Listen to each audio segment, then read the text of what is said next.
Jesus. There we are. Okay, you're alive. Thank you. Good morning, Sunny. Good Mwah. morning, Noble. What time is it for you now? It is 2:33 a.m. in the Pacific Coast. I'm in Wow. Southern How does California. how does it feel to be awake? Or it's okay like for you to be. You know what? For 28 years, I was a trader in the investment world, and so this was about the time that I would trade the London cable market, the U.S. Pound. And I remember, which is funny, whenever I'm up at this time, I remember when I was trading the pound that this was around the time that a bomb went off in the UK underground. And it was around 3 a.m. It was about 30 minutes after this, and I was actually trading, and I watched the UK pound Right. actually tank because of that. So, it's one of those things that I've been doing this. I've written all these books on investing, winning the trading game, trade like a pro. So, yeah, being up at this time, it reminds me of my younger days before I had all this gray hair. All right, all right. Good, good, good. Good to know that. Yeah, good to know that you are, sort of is very comfortable, working around the clock. I know everybody's because obviously of the lockdown, no travels. Everybody's working in every time zone, setting up their workplace. It's very convenient, to be honest. So great. Yes. Uh, so today we're going to talk about again NFT investments and insights as a part of the project that we have launched together with Band Royalty, which is your team. Mm-hmm. Yeah. So welcome back, Noble. But yeah, happy to have you. You're the one who's been jet setting. You've been traveling all over the world. You were in Dubai last week. Now you're back home in Singapore. I could barely get 5 miles without being worried about COVID and what's happening. And I see you're in a different location. This is not this is not your normal location when I'm on the show. So where are you at? What's going on? That's correct, Noble. So I was in Dubai, I think last week for 10 days. I was attending a conference, AIBC. So the LATOKEN founding team was there as well. We had an amazing time networking. And I would tell you, Noble, one thing that stood out in this conference was NFTs. So Yeah. everybody had them on display. Everybody was talking about NFTs. That sort of stood out. Mm-hmm. Usually in these kind of crypto conferences, you see projects, talking about their tokens, talking about this Mm-hmm. and that. But this time it was NFTs, all about NFTs. And in fact, that was a booth that was tokenized, and that was tokenized in the sense you can fractionally own a space in that booth. And in return, on return of combined, like it's a co-sponsorship, like everybody co-sponsor that booth. It's not like you own that booth. It's like it's a fractional ownership of that booth, and in return they give you an NFT, like the NFT your project, and give it back to you as a gift. So that was quite unique concept I saw for the first Mm-hmm. time in Dubai. So yeah, lots to speak about Dubai, but today topic is about NFT.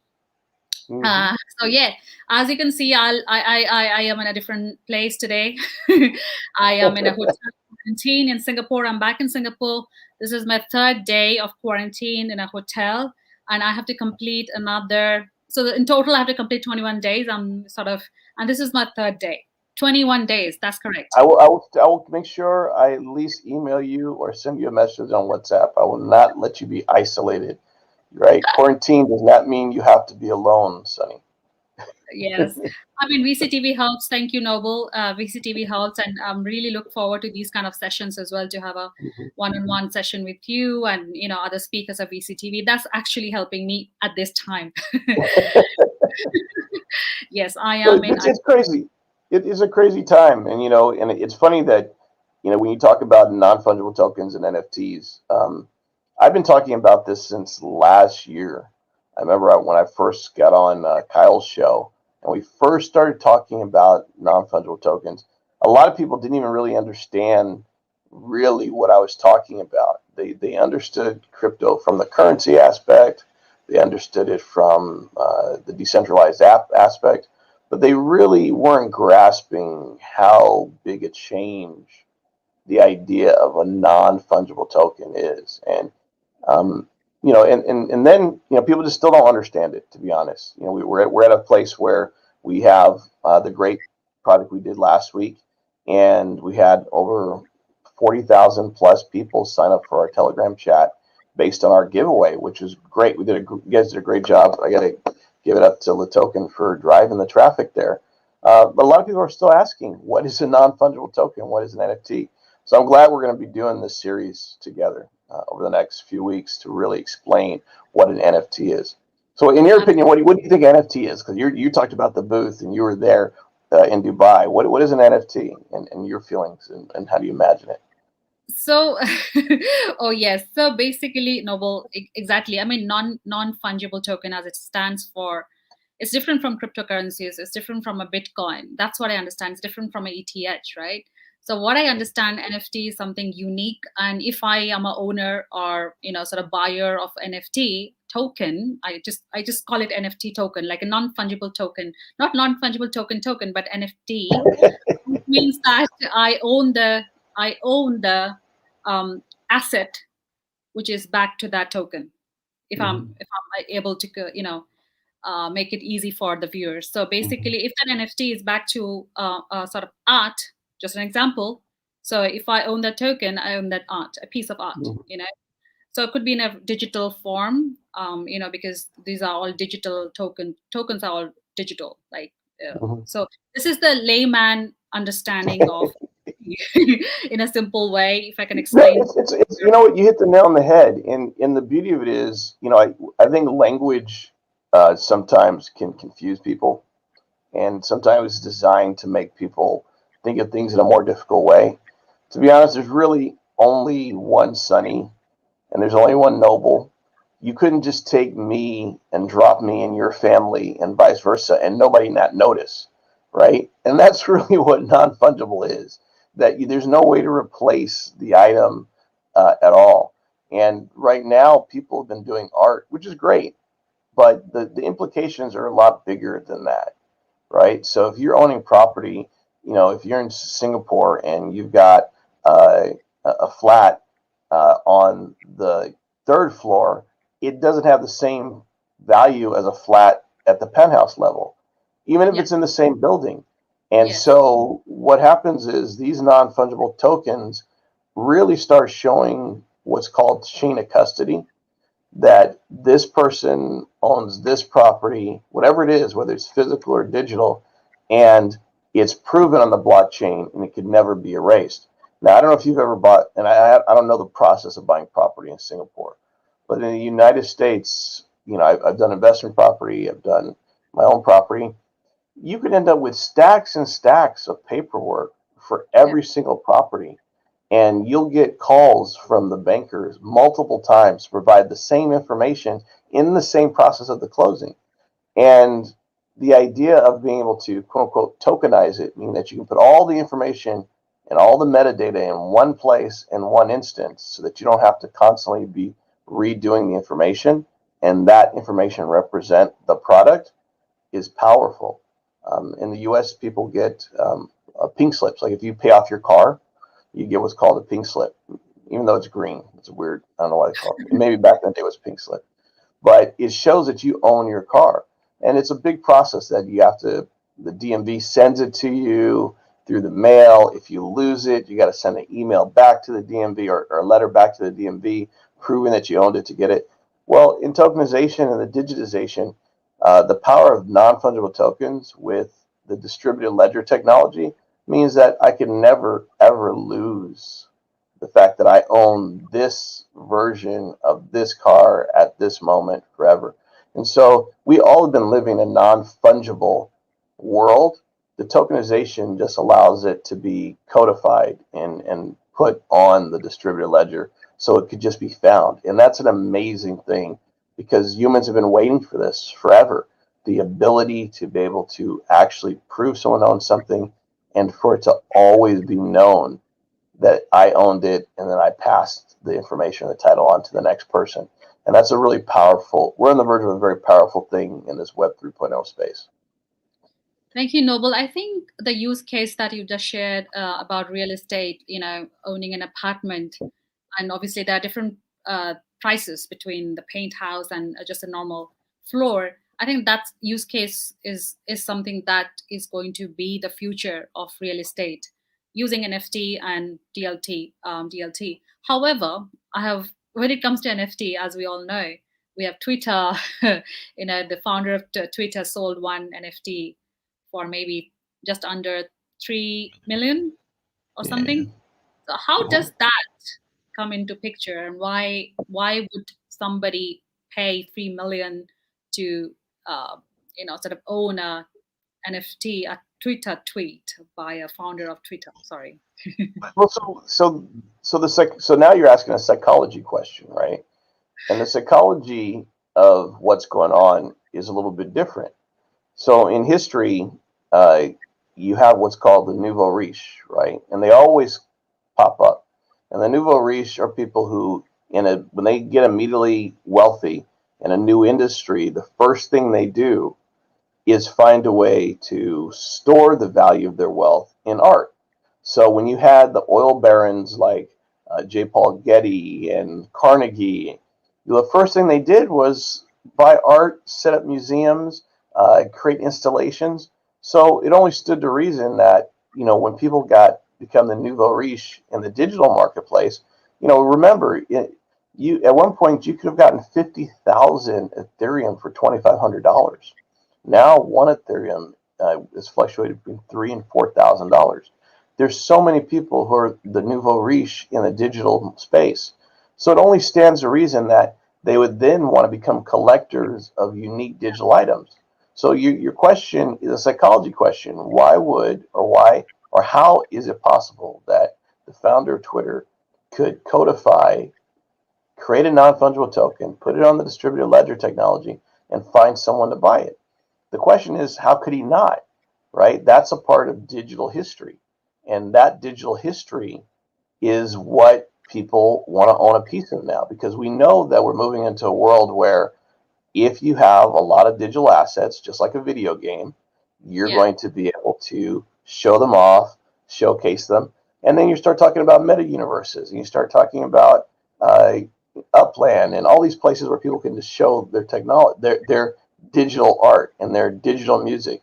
So, I'm surprised it didn't go for more. And I suspect that in the future, it'll probably go for more than $3 million. So, this is, our digital history, and people get a chance to own a piece of it.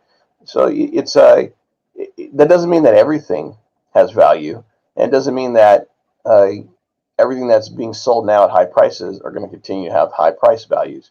But that's really for time to tell. That, we can't really step into the psychology of it.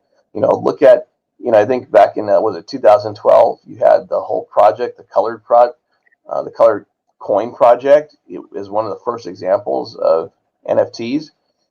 Nobody thought that would be popular. Cryptopunks was actually given away, 10,000 Cryptopunks given away, and you had some sell for millions of dollars. I mean, it's amazing what's happening, but this is the space we're in now.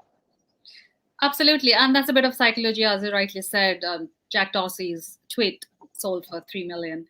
Coming over to the history of NFTs, a history of NFT 2012, as you mentioned, colored coins, Meta protocol that allows to associate real assets with Bitcoin addresses. So there you go. We have on display. So this is how it looks like. So colored coins encapsulates information on small amounts of Bitcoin. June, so 2017 Cryptopunk, yes.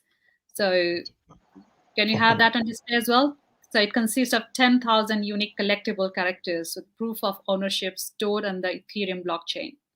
This was amazing. This was an amazing thing, because you got to remember, anybody, like, it literally, had you and I had heard about CryptoPunks, we could own a CryptoPunk today, because they were giving them away. And the misunderstanding is that this stuff just popped out of nowhere. It's been around for 4 years. The same thing with Beeple. Beeple, he sold over his collection through the Christie's auction, the largest sale of a living artist, $69 million for 5,000 images. But you have to understand what that means. He was actually making those images every day for 5,000 days. So that's over a decade of images that he was designing and making, right? So 5,000 days, the people don't really comprehend what that means, that people were toiling away for free for a long time, sharing their images, sharing their ideas, trying to show what NFTs were. And finally, a recognition happened for them. And so I'm really proud that people was able to succeed in that. I'm very excited that CryptoPunks is able to do that. And it's just it's amazing what's happening, because the light clicked for people who play video games already, right? We collect skins in video games. The underground economy was over $6 billion for people trading in-game items amongst each other and trading accounts for video games. So now this is translated into the real world, and it's working. That if you and I own CryptoPunk right now, I could actually send it to you and you own it through the Ethereum blockchain. It could be displayed, it could be seen. It's amazing. Yeah. And obviously that inspired modern crypto art movement, right? Selected press and appearances include Mashable, CNBC, the FT, the Financial Times, Bloomberg, MarketWatch, everything. It was featured everywhere. So yeah, who remembers Cryptokitties? Who doesn't? I built my whole business on Cryptokitties.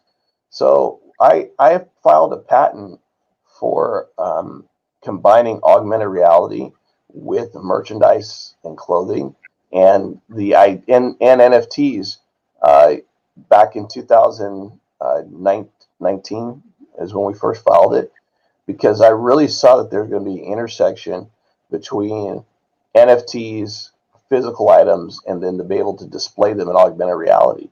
And CryptoKitties went off like gangbusters. It broke the Ethereum blockchain. People, you couldn't even send transactions over. At one point, between 25 and 50% of all transactions were CryptoKitty transactions bogging down the Ethereum blockchain. And that was when it was decided that they needed to create either Ethereum 2.0, or they needed to start creating sub-layers to the Ethereum network because of instances like this. I think the largest CryptoKitties sold at one point for over, like $400,000 or some crazy amount. And even to this day, CryptoKitties sell about 70, on the low end, $70 a piece. And on the high end, still they go for hundreds of thousands of dollars. So it's insane what that did. But the great part about blockchain, all the stuff is open source. And so we actually took the CryptoKitties open source information, back channeled it, and we have for my gaming company, we have a unicorn version coming out before the end of the year. So it's great, except ours are going to come to life in AR. So one day I'll show you that too, Sunny. Sure, that would be great to show to our audience as well, Noble. Great. So yeah, we're done with CryptoKitties. I just want to know, what are some of the most expensive NFTs that we have seen so far? Besides Twitter. It's weird, right? Because Beeple, $69 million. You've got CryptoPunk number 3100. It was kind of, I don't know if anybody watches the show Rick and Morty, which I really like. It's funny as heck. It's kind of a parody on Back to the Future. So it's a really popular show.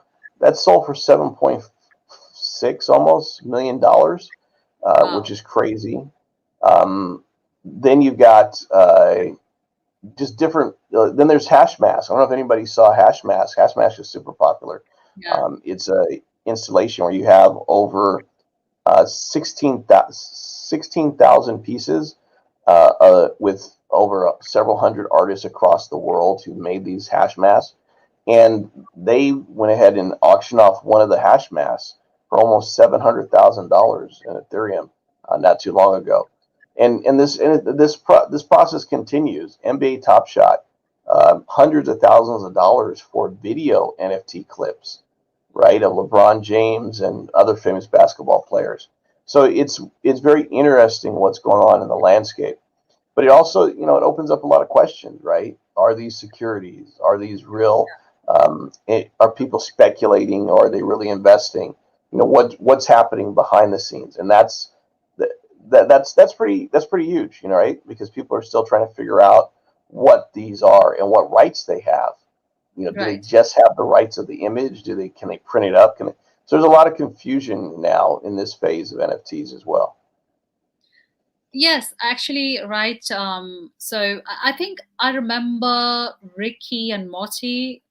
So they were Ricky. I think they are cartoons for adults. The best Yes. I could do was sold for 1 million. Yes. Yep. It was, and so this is an issue, right?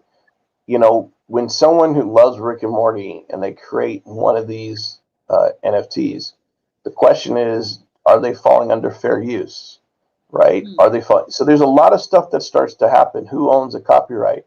Where is that copyright being held? There are a lot of freelancers who used to draw for Batman, and they actually put their Batman drawings as NFTs. And then DC came out with a blanket message stating that anybody who's not officially licensed to create a Batman NFT is going to either have to take them down or can't create them or profit from our own personal work. So these are we're entering some very interesting territory with NFTs, in which if you don't own the property, but yet you're making a version of the property, where do the rights of the original copyright holder begin and yours end, and vice versa? And so, non-fungible tokens are really stepping, because they become mainstream so fast, they're really running up against copyright law in such a way that no one really ever expected it, and it's happening so rapid and so fast that it reminds me of the days when Napster first came out, and it was the peer-to-peer connection of music, and all of us were sharing music because it was on our computer and your computer, and we were being matched up and we were able to download it, and it was Yeah. happening so fast that it took a few years for regulators to figure out what was happening. And I think that's where we're at now with the NFT space as well.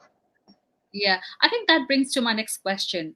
So let's just discuss about banned NFT a little bit more. Like, before you decided to, sort of launch banned, what kind of steps did you take? Who did you work with, like the lawyers, and what kind of advice did you take from them? And who are your stakeholders in this entire ecosystem when you were building a banned NFT?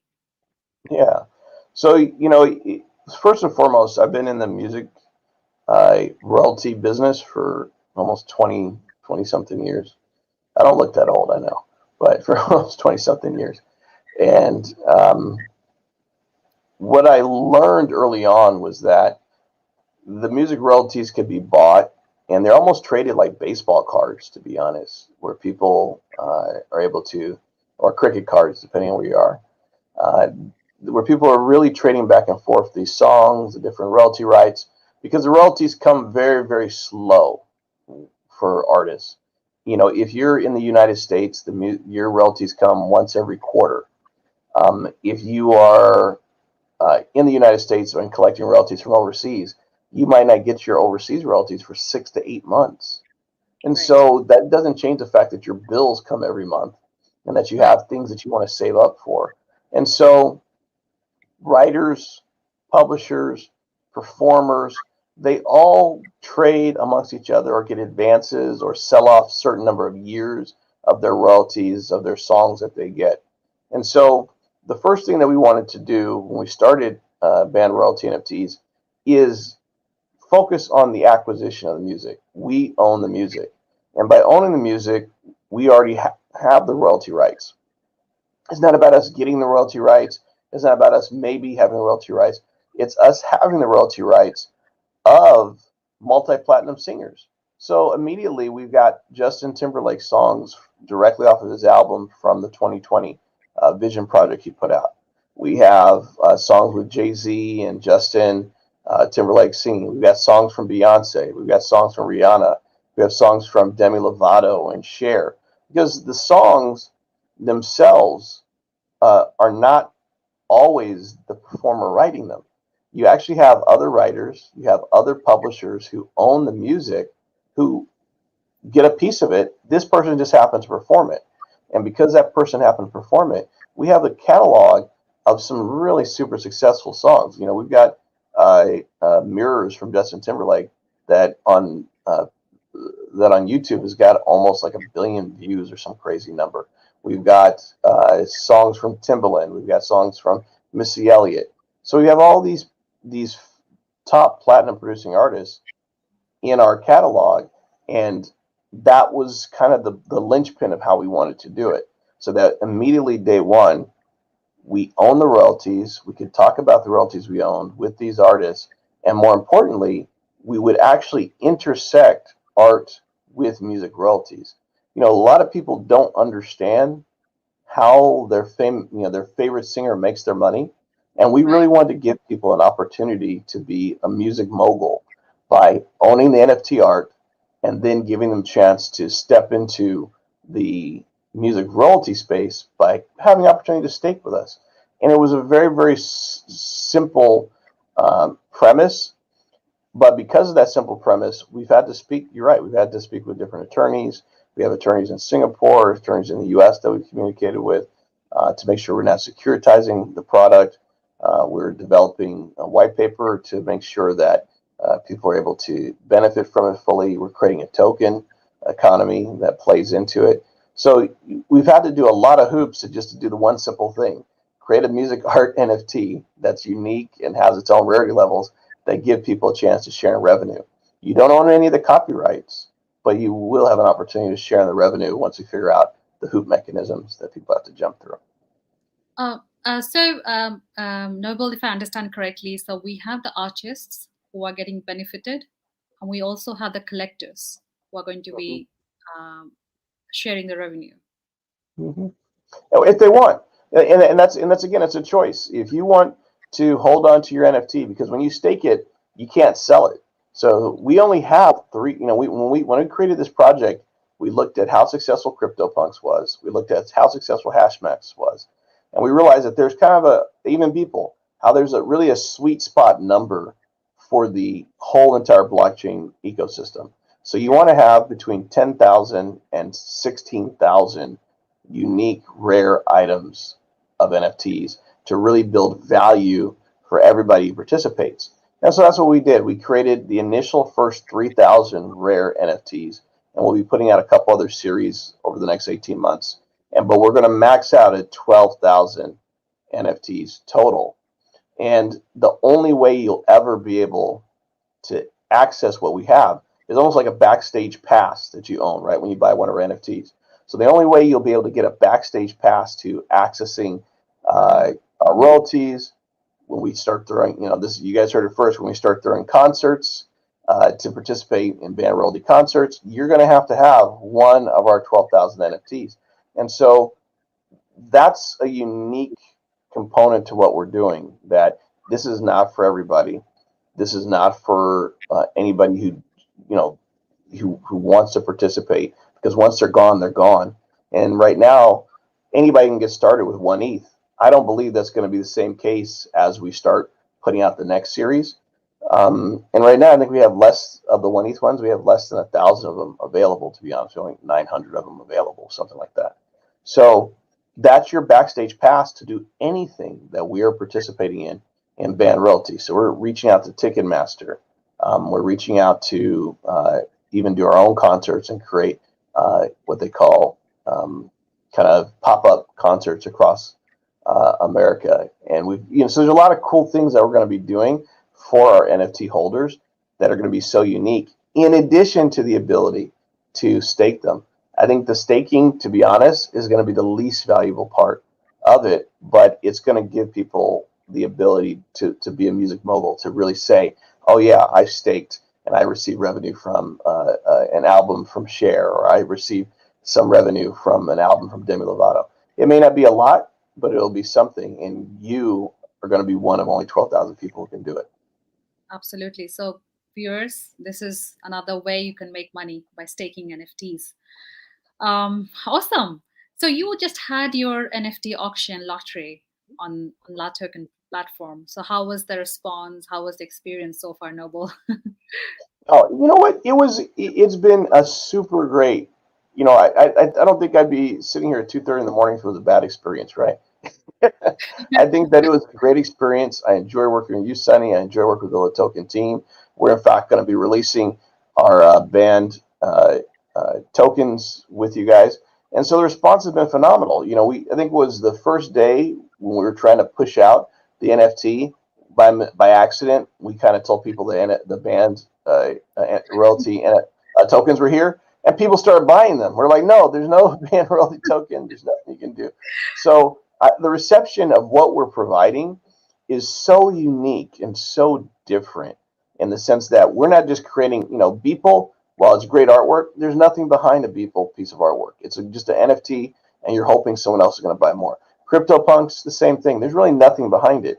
This is the first project that from day one has been built in with an opportunity to do DeFi later down the road. And your NFT goes beyond just being a piece of art, because it's really pretty art. Trust me, we curated 15. I mean, there's only 15 special images that we curated. We put them out there. People love them. They love the individual characters that represent diversity in music and music style and people. But nevertheless, it's not just the art. There's the next step. And DeFi will be the #1 thing that's going to happen to NFTs near the end of the year, no matter what. People are going to have to figure out a way to unlock this storehouse of value where they've spent hundreds of thousands of dollars, but now no one else wants to buy it. So how do you unlock it? How do you create the ability to go buy a home or buy a car or get more loans and, you know, whatever it is?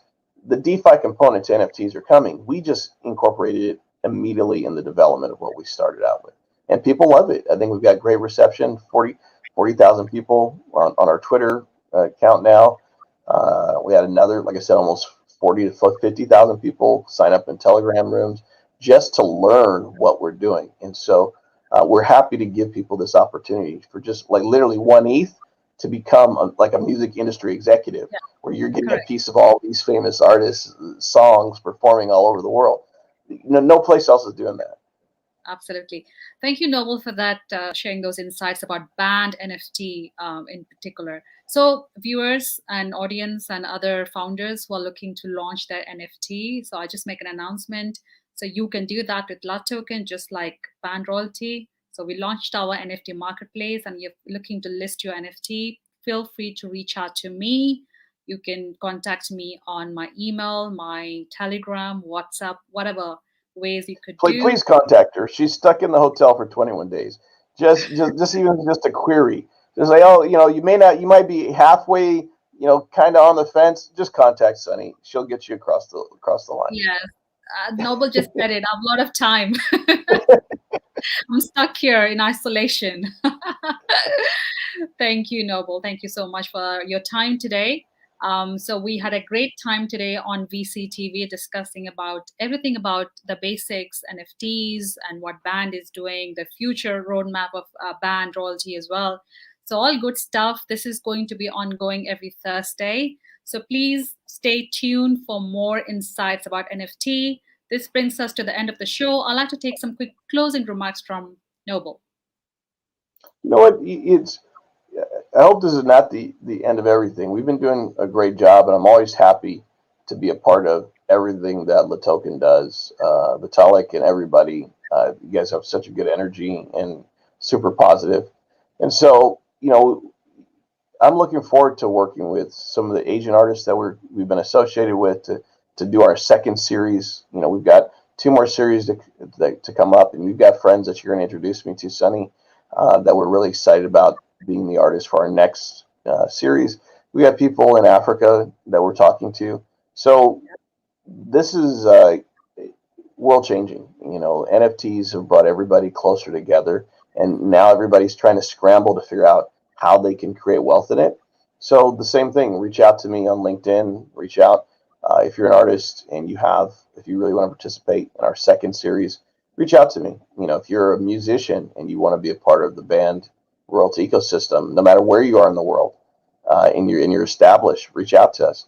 We're an open door, and because we are on the blockchain, we're global day one. So we're looking for famous artists in India, famous artists in South America.